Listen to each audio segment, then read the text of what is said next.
Hey Falcons, it's Harvey.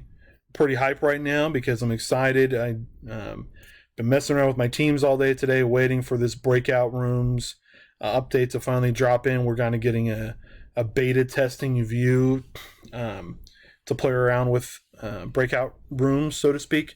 The fully functional, fully operational, perfected piece of software is supposed to be popping in here later this month or early next month, but we've kind of gotten a sneak peek to play around with it. I'm going to show you first how to make sure you have it enabled, and then kind of walk you through using it a little bit, and then I'll kind of show you a few issues where I think there's still some stuff that's going to have to be looked at because it is beta. It's we're still playing with it. So first thing, how to make sure that you're going to get this update rolling out to you. So the first thing you got to do is go down here and click check for updates. What will happen is you'll see this little bar. We're checking to see if any updates are there. We'll install them while you work. And then here momentarily it'll say, hey, you're all updated, yippee skippy, and you can go on with your day. I did this several times, didn't have anything pop in, tried testing it, nothing worked. And then I saw later on another email that said, hey, you need to go to your settings, and then this setting right here, turn on new meeting experience, that has to be enabled. Well, at the time, mine already had that selected for some reason. I think that was just standard. It was the way it came. So I thought, well, it should be set to that. I'm doing everything I should be doing. It's not popping up. And so I can't promise I know exactly what I did to make it work, but I tried some combination of unchecking this, and then I came down here and quit Teams and then restarted it, and then checked it again and shut it down and restarted it, and then update it again and shut it down and restart it. And somewhere in the course of that multiple times of checking that box and then clicking check for updates and whatever, you see right here, you got the latest updates, enjoy. Some point in that multiple times of doing one of those things back and forth, finally, I found out that I had the option enabled. When exactly it happened, I couldn't tell you. But I just want to kind of demonstrate it for you, and then I'll demonstrate why it's in beta. So the first thing I'm going to show you is Meet Now. I just went to my calendar, at this time, and clicked Meet Now. This is going to pop up a little fake meeting. I'm going to mute myself so that I don't end up with a bunch of weird echoey stuff going on.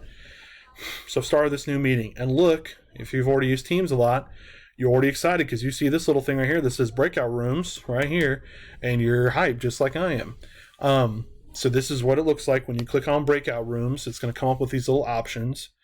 You can select how many rooms you want. I have one class right now with 30 kids, and so let's pretend I want 6 rooms, and there are going to be 5 kids each in it. I can allow teams to randomly assign that or automatically assign it. And again, I'm not sure. I haven't tested this yet with kids, so I don't know if it's truly random. Is it just by alphabetical order? I'm not sure how it shifts them. I'm also not sure if it's an odd number, if it's smart enough. I'm assuming it is, but I'm not sure. Like if I have 29 on Tuesday and I tested this, what would happen? Like would it put 5 kids in each room and 4 in the 6th one? I'm not really sure. So there's some stuff I don't know yet till we do it. But I can also then choose a manual way to do it. And when you choose manual, it'll create your rooms. Really, either way, you're going to end up with rooms right here, and these are your different rooms. And then normally if I had a lot of people in this meeting, which I don't, then I would assign the participants to the meeting. Right here you have room settings. So here at the top, there's 3 little dots. You'll always remember in Teams, you click the little 3 dots to get other options. There's room settings. Right now there's only one setting that's there, and it's automatically move people into the open rooms. Excuse me. So this would be if I'd set up or assign people to rooms before they'd entered. This would automatically move them into the open rooms. Or if I told, when I set this up, if I'd said, yes, please do it, please put people in automatically, it would automatically shift them. Or I can open the room and ask people to move into the room. I can join this room, open it, rename it, close it, or delete it. So if you wanted to rename and you wanted to call this the red group, blue group, purple group, yellow group, you could do that. I have a feeling, especially if I can do this on demand now, if I'm doing it on demand, I'll probably just stick with whatever they name it, unless I set up rotating groups or set up more manually groups that are assigned a certain way or something. I'll probably just leave it automatic personally, but you can do whatever you want. You can also add a room if someone shows up or you want to talk to a kid separately or something. You could theoretically add a room and then add someone to the room and go from there, assign someone to that room and go from there. Currently, they're all closed because there's no one in this meeting, so it's not really, totally working. But anyway, again, these are my breakout rooms, and it remembers. Right now, they're all closed, but I can always reopen them later or mess with them, and they're not going to necessarily show up right now for my attendees if I had any, because they're closed. Once they're open, I think they would be able to show up, and we could mess with that. Couple things to note. All this looks awesome. Everything looks really cool. Found a couple issues already, and this is why, again, it's beta. So I tried to get my wife in on a call earlier, and it wouldn't work. Finally realized she had to also be updated in order for it to work with her in the call. And so she had to go through my little, click the settings, make sure that little box was checked here, the turn on new meeting experience, and she had to do the updates a couple times, and then it worked somewhere in there. I tested this, and I don't want to do it because I don't want to show my students' names necessarily in case some people share this video around, but I went to one of my teams and hopped on here and just try to do a meet right now, even though I know they weren't going to be on. Try to do a meet now and do it, and it wouldn't allow me to do breakout rooms, even though I theoretically had students that I could add to my call.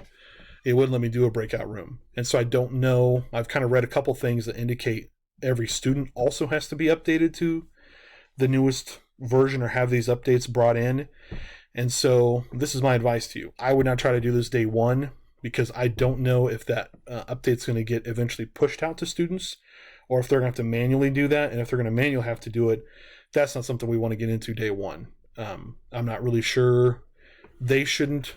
I don't know if they even have this option in settings for this. I'm not sure how many options they have, and I don't know how much we want to get into this, the first day or two. So that probably needs to be a later, second, third week type of thing. But my point being, eventually once it gets up and running, or once that's generally pushed out to everybody, supposedly in October is when it'll be fully actionable. That's what the website says. Eventually, I think it's going to be awesome, because we'll just be able to automatically push people into rooms and pull them back in without having to do a lot of extra work on our end, setting up channels and things. And for me, I've been trying to figure out what I was going to do with my channels, and I wanted to do something different. I was seeing a lot of people in videos talk about, well, I'm going to have group 1, group 2, group 3, group 4. And I'm just thinking, I don't want to have to deal with all these hiding channels and giving permissions to channels. And it was starting to get really confusing for me. I wanted to do things like have my channels be individual units, or maybe have a Q&A and assignments and meetings or something. Or I wanted to be able to organize these how I wanted to organize them. And having to have groups and all these other things there was too much for me. So I'm really digging this idea where I can kind of on demand group the kids up just like I would in a classroom. Hey guys, get in groups of 4, talk about it, and then we'll come back in 2 minutes or whatever. This feels a lot more natural, like a classroom setting. So anyway, hopefully that helps. Hopefully that helps explain it. Again, it's beta. I don't think it's going to work day one. Let's not hang our hat on everything working day one. I'd wait a little while and test it. Maybe you could test it with some study hall advocacy kids, see what happens, see if we can make it work, here the first week or two. If you still like the channels method, or you really need groups early on, I would try the channel method first until we get this update thing figured out, or confirmed kind of exactly how the update's going to work. But anyway, super awesome. Really excited about it. Get hype, but just not too hype yet. All right. Have a great day.